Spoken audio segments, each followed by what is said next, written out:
नमस्कार दोस्तों बता दें यूपी बोर्ड से जुड़ी अहम फैसला निकल के आया है। दोस्तों बता दें यूपी बोर्ड की कापियों का शुरू हो चुका है मूल्यांकन। 10वीं और 12वीं का मूल्यांकन शुरू हो चुका, लेकिन आप लोगों को बता दें एक बड़ी खबर निकल के आ रही मूल्यांकन से जुड़ी। जी हां दोस्तों, बता दें यूपी बोर्ड की 10वीं और 12वीं का मूल्यांकन तब प्रारंभ किया गया है जब हमारे भारत देश में पूरी तरीके से लॉकडाउन चल रहा है। जी हां दोस्तों, आप लोगों को बहुत अच्छे तरीके से पता होगा कि कोरोना वायरस की वजह से हमारे पूरे भारतवर्ष में नहीं, ऑल ओवर इंडिया में कोरोना वायरस की वजह से कई ऐसे देश हैं जो इसकी वजह से काफी ज्यादा पीड़ित चल रहे हैं। जैसे कि दोस्तों आप लोगों को पता है यही दौर हमारे भारत में चल रहा है, जिसकी वजह से हमारे भारत में लॉकडाउन चल रहा है, जिसका काफी ज्यादा असर हमारे भारत देश पे अर्थव्यवस्था पे पड़ा है, जिसके वजह से शिक्षा विभाग भी हमारा काफी ज्यादा पीड़ित चल रहा है। लेकिन आप लोगों के लिए एक राहत की खबर आ चुकी है, यूपी बोर्ड की 10वीं और 12वीं की परीक्षाओं का मूल्यांकन प्रारंभ हो चुका है। लेकिन आप लोग बता दें इसके दौरान जो है सोशल डिस्टेंसिंग का खास ख्याल रखा जा रहा है। लेकिन आप लोगों के लिए एक और बहुत बड़ी खबर बताने वाले हैं, बस वीडियो में कंप्लीट रूप से आखिरी तक बने रहिएगा, तभी आपको पूरी जानकारी समझ में आने वाली।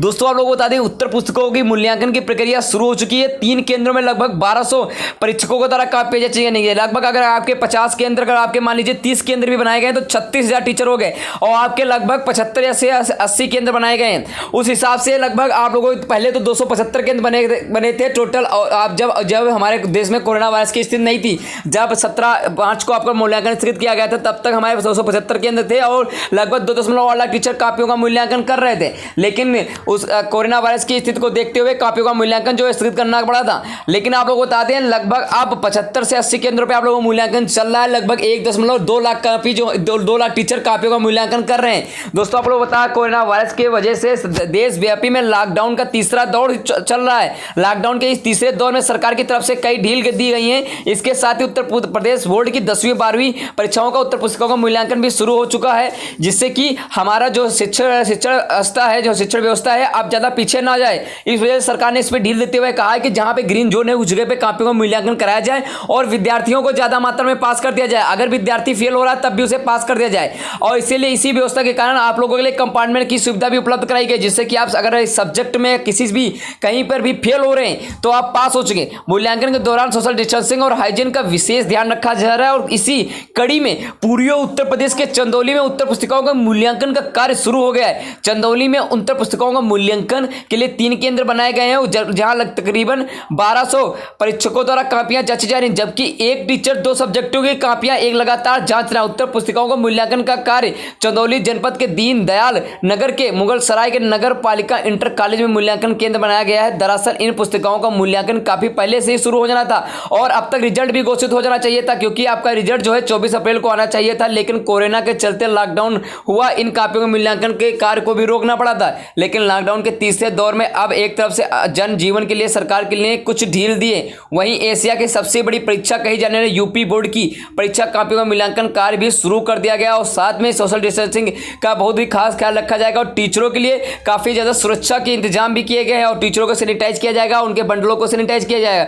कोरोना के संक्रमण को खतरे को देखते हुए इन सभी मूल्यांकन केंद्रों पर सोशल डिस्टेंसिंग और हाइजीन का खास ख्याल रखा जा रहा है। मूल्यांकन की प्रक्रिया शुरू होने से पहले ही सभी मूल्यांकन कक्षों को सैनिटाइज कर दिया जाता है और मूल्यांकन कक्ष के सोशल डिस्टेंसिंग को मेंटेन करने के लिए कमरे में जो है महज 10 परीक्षकों की ड्यूटी लगाई जा गई है। इसके साथ ही मूल्यांकन शुरू करने से पहले परीक्षकों को हाथ धोने के लिए साबुन और सैनिटाइजर की व्यवस्था भी सेंटर पर की गई। साथ में जो बंडल आते हैं कापियों को उसको भी सैनिटाइज किया जाता है। चंदौली जनपद प्रदेश के अलग अलग हिस्सों में हाईस्कूल व इंटरमीडिएट की तकरीबन 2 लाख कापियां आई हैं, जिनके मूल्यांकन के लिए चंदौली दीनदयाल नगर और चकिया में बनाए गए मूल्यांकन केंद्रों पर 1194 अधिकारियों को लगाया गया है। मूल्यांकन केंद्रों पर सरकार ने कड़े इंतजाम किए हैं। इनके साथ ही हर कमरे में, हर अलग अलग कमरे में लगभग 2 सीसीटीवी कैमरों के द्वारा निगरानी की जा रही है और उनके सुरक्षा के साथ साथ कापियों में बहुत ही सतर्कता से साथ जांची जा रही हैं। और उत्तर पुस्तिकाओं में अगर नोट वगैरह निकलती हैं तो उसके लिए आप लोगों के लिए थोड़ा सी प्रॉब्लम क्रिएट कर सकता है, लेकिन इसका भी आप लोगों को हम इलाज बताएंगे। बस हमें कमेंट सेक्शन में बताइएगा कि आपने क्या कापियों में नोट वगैरह गलती से तो नहीं लगा दी है।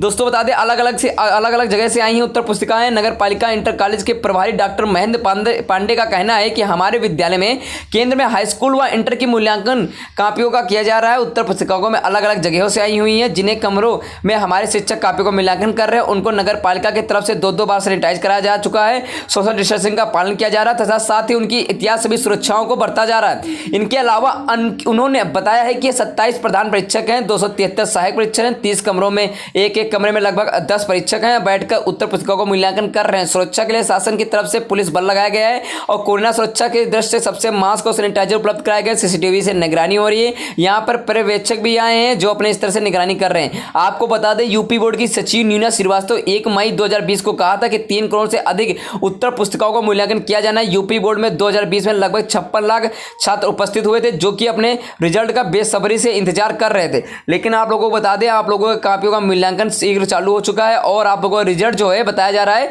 जुलाई से पहले आना संभव नहीं होगा, क्योंकि आप लोगों को बता दें सरकार ने यह भी बताया, जब तक सरकार ने बताया कि आप लोगों का रिजल्ट तब तक नहीं घोषित किया जाएगा जब तक कि पूरी तरीके से जब आपका रिजल्ट जारी करने के लिए बहुत सारी जिम्मेदारियां होती है, बहुत सारी कुछ कार्रवाइयां होती है, जब उन्हें पूरा कर लिया जाएगा तभी रिजल्ट जारी किया जाएगा। लेकिन आप लोग बता दें, रिजल्ट के जितने भी कार्य होते हैं वो सारे दिल्ली में होते हैं और आप लोगों को ये तो पता होगा दिल्ली में इस समय रेड जोन चल रहा है, यानी कि वहां पे खतरा ज्यादा है कोरोना वायरस की वजह से। इसलिए आप लोगों को कापियों का मूल्यांकन होने के पश्चात कापियां जब चेकिंग हो जाएंगी पूरी तरीके से, जब रिपोर्ट अगर कापियों के जितने भी नंबर है मार्कशीट जो है जब वहां पहुंच जाएगी दिल्ली में, इसके पश्चात वहां से 15 से 20 दिन लगेंगे आपकी जो मार्कशीट को तैयार करने में। प्रत्येक बच्चे के रोल नंबर वगैरह आप लोगों की मार्कशीट तैयार करने में समय लगेगा, क्योंकि वहां पे कोरोना वायरस की ज्यादा दिक्कतें चल रही, इस वजह से वहां पे काम जो है स्लोली से एक तरीके से किया जाएगा और पूरी तरीके से ध्यान रखा जाएगा। दोस्तों आप लोग बता दें, आप लोगों के ऑनलाइन एडमिशन होने लगे, आप करवा सकते हैं अपना, बहुत सी होंगी दोस्तों। लेकिन आप लोग बता दें, आपने जिस हिसाब से कापियों में लिखा होगा उस हिसाब से पास किया जाएगा। सरकार का इस साल यही टारगेट है कि किसी भी विद्यार्थी को ना फेल किया जाए, इसलिए कई सुविधाएं लेके आई है। कंपार्टमेंट परीक्षा वगैरह जो है स्क्रूटनी कराने की इस साल लगभग कोई जरूरत ही नहीं पड़ेगी, क्योंकि विद्यार्थियों ने अगर कापियों में लिख रखा है, कापी में क्वेश्चन अटेम्प्ट कर रखे हैं, तो आप अच्छे नंबर पाने वाले हैं। दोस्तों फिलहाल के वीडियो में इतना ही। वीडियो अगर अच्छा लगा तो प्लीज इस वीडियो को शेयर करना, लाइक करना, सब्सक्राइब करना नहीं भूलेगा। कमेंट सेक्शन में हमें बताइएगा आपने कापियों में किस आधार पर लिखा है, किस तरह लिखा है, क्या आपने उससे मिलता जुलता लिखा है या फिर सेम क्वेश्चन का आंसर लिखा है। इतिहास सभी चीजों का बताइएगा, या फिर ये भी बता सकते हैं कि आपने इंटर के बाद क्या करना चाहते हैं।